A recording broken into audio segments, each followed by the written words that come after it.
Nous sommes vraiment peinés de savoir que une si belle ville, la ville des 18 montagnes, réputée pour tous ses sites touristiques, puisse vraiment ne pas avoir une voirie digne de ce nom. Il n'y a pas de route à Mans. À Mans ici, nous on préfère moto que voiture, je dis, parce que les voitures n'ont pas de longue durée à Mans ici. Il n'y a pas de route, il n'y a rien, on ne comprend plus rien. Dans le mois d'août, vraiment c'est très grave, parce qu'on ne peut pas circuler à Mans aujourd'hui sans être dans la boue au fait. Parce que la boue nous suit jusqu'à la maison. La ville de Mans, baptisée Cité des 18 montagnes, chef-lieu de la région du Tongbi, région à très fort potentiel économique et touristique, présente une voirie très mal en point depuis plusieurs années. Pour cette grande cité, seules quelques voies sont praticables, à savoir entre autres l'avenue principale qui part du corridor des Zélés jusqu'à la cité voisine de Fakobli et l'avenue Moussa Kone qui dessert la ville de Biankouman, traversant les quartiers Djoulabougou et Libreville. Hormis ces quelques voies bitumées et dégradées par endroits, le visage que présente la quasi-majorité des rues et avenues de tous les quartiers est sans commentaire. Djoulabougou, quartier 13, Libreville, Air France, Doyagoundé, Petit Bapleu, Koko, Kansia et Lycée pour ne citer que cela. Aucun quartier ou sous-quartier n'échappe à ce visage hideux, surtout en ce moment de grande pluviométrie. Prenons l'axe Mans-Kubli. Cette voie abrite non seulement plusieurs directions des administrations publiques, mais aussi la brigade de la gendarmerie de Mans et le bataillon de sécurisation de l'Ouest BSO. L'emprunté est un calvaire vécu quotidiennement par de nombreux fonctionnaires et travailleurs, ainsi que les riverains des quartiers Kansia et Lycée. Donald Oussou est une résidente du quartier Lycée Club. Elle travaille au centre-ville. C'est avec sa petite voiture qu'elle parcourt le trajet 2 fois par jour. En moins de 1 mois, je suis allée au garage près de 5 fois. Parce que l'accès est tellement difficile. L'eau, même quand tu mets ton pied, ça t'arrive aux genoux. Donc ma voiture même, c'est vraiment difficile de rentrer à la maison. Une peine partagée par d'autres résidents du quartier Lycée. Je suis au club en face même, devant ma maison, par exemple, c'est autre chose. Hein, je suis obligé de prendre la daba pour faire un caniveau. On souffre. Quand tu n'as pas une moto, soit un véhicule, tu ne peux même pas emposer cette voiture. Une fois qu'il est déjà 18 h, il n'y en peut plus. Tu ne peux même pas sortir ni même aller Québec. Ah, vraiment, on n'arrive pas à circuler. La route est coupée. Quand il pleut, vous-même, vous voyez, vraiment, on ne peut pas circuler. Les chauffeurs de taxi qui font cette ligne n'en peuvent plus des dégâts causés sur leur voiture. Des amortisseurs, des roulements, des coupures de croix, bon, vraiment, ça nous fatigue. Le premier magistrat et son équipe, quant à eux, font ce qu'ils peuvent pour soulager un tant soit peu les manoirs. Tous les regards et toutes les supplications sont dorénavant tournés vers le président de la République et son gouvernement pour aider la ville de Mans à faire le relooking de sa voirie. Alité, Péguémé n'arrive plus à se mouvoir sans l'aide d'autrui. Elle ignore le mal qui la ronge depuis 3 semaines et même comment elle l'a contracté. Pareil pour les autres patients de Yérétiélé, village situé à 25 km de Dianra, sur la route menant à Boundiali. Tout mon corps me fait mal, tous les membres comme le ventre, tout, même le cœur. Je ne sais pas ce que j'ai mangé, je ne sais pas ce que j'ai touché. En tout cas, je ne sais pas. J'ai mal, tout mon corps me fait mal. J'ai vomi. Quand je dis je vais marcher, je ne peux pas marcher. Effectivement, la maladie existe. Là où on se trouve, nous on est troublés. On ne sait pas ce qui se passe. Parce que ce qui est à la base, la cause de la maladie, on ne connaît même pas. Même hier, il y a eu 2 décès.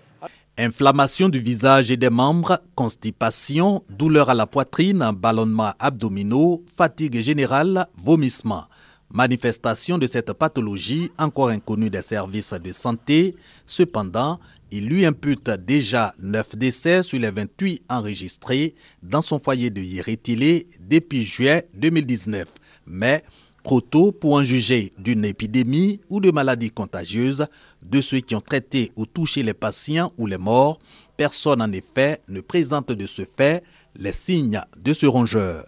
Le ministère de la Santé s'active pour l'identifier et y apporter la riposte adéquate. Monsieur le préfet, lorsque il a été informé de la situation, a avisé le ministère de l'Intérieur.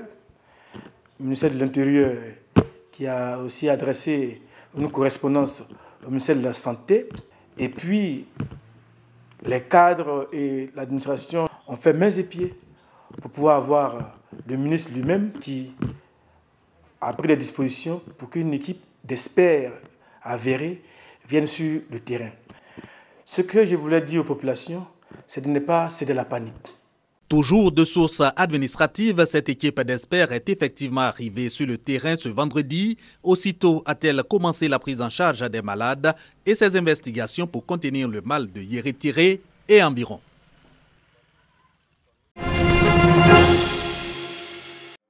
Faire la promotion de la solidarité et inculquer les valeurs de cohésion à la communauté. C'est tout le sens du trajet de l'espérance, initié par l'ONG Change Human's Life. Au menu, visite des stands, panel sur les actions de solidarité et formation sur l'entrepreneuriat et les TIC. Nous organisons le trajet de l'espérance pour amener toute la population à comprendre l'importance de la solidarité en Côte d'Ivoire. Nous voulons impliquer les organisations de la société civile, les entreprises, les autorités locales, les autorités politiques à pouvoir ensemble travailler pour la cause de la communauté à travers cette action de solidarité. L'organisation de cette cérémonie cadre avec notre vision, la vision de la mairie qui souhaite améliorer le bien-être de sa population. Et on ne peut le faire qu'avec l'aide de la population elle-même. La femme au cœur des actions sociales pour le développement durable de la Côte d'Ivoire, c'est le thème choisi pour cette deuxième édition du trajet de l'espérance. L'histoire de ce pays même nous amène à considérer la femme dans tout ce que nous faisons. Rappelons-nous de la marche des femmes qui a libéré nos vaillants prisonniers à Grand Bassam. Tout ceci pour dire que s'il n'y a pas de femmes dans une activité, vous êtes sûr que vous ne pourrez pas aboutir. Parce que la femme, c'est le cœur. Et lorsque elle entreprend une activité, elle entreprend avec tout le cœur. L'homme a l'énergie. Il faut associer à cela la femme pour pouvoir réussir. Le trajet de l'espérance s'inscrit dans le cadre de la Journée nationale de la solidarité. Démarré ce 22 août, le trajet de l'espérance prendra fin ce samedi 24 août par une marche populaire. Alexis Vagba et Antoine Bailly ont fumé le calumet de la paix des braves. Fini les querelles internes et la guerre médiatique.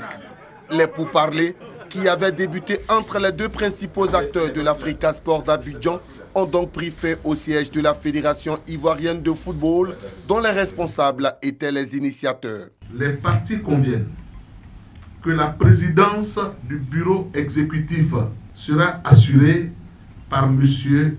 Alexis Vagba. M. Antoine Bailly, quant à lui, assurera la présidence déléguée de la section football du club. Pour marquer la sortie d'une crise qui aura duré presque une saison et surtout pour respecter la procédure administrative, Alexis Vagba et Antoine Bailly ont paraphé un document marquant les clauses de leur entente pour la saison sportive qui s'annonce. Je voudrais profiter de ce micro pour dire à tous les membres associés de ne mettre pas la terre. Il faut faire des sacrifices. Beaucoup de choses ont été dites, mais qu'est-ce qu'on recherche? La construction du club. Tout ce qu'on souhaitait, c'est que l'Africa aille de l'avant. Si on a pu accepter ça, on n'a plus trop de commentaires. Il faut passer à l'exécution de ce qu'on fait.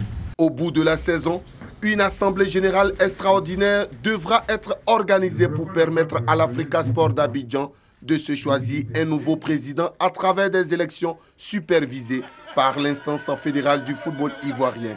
Alexis Vagba et Antoine Bailly ont donc 72 heures pour passer à l'application du document qu'ils ont paraphé et échangé devant la presse sportive.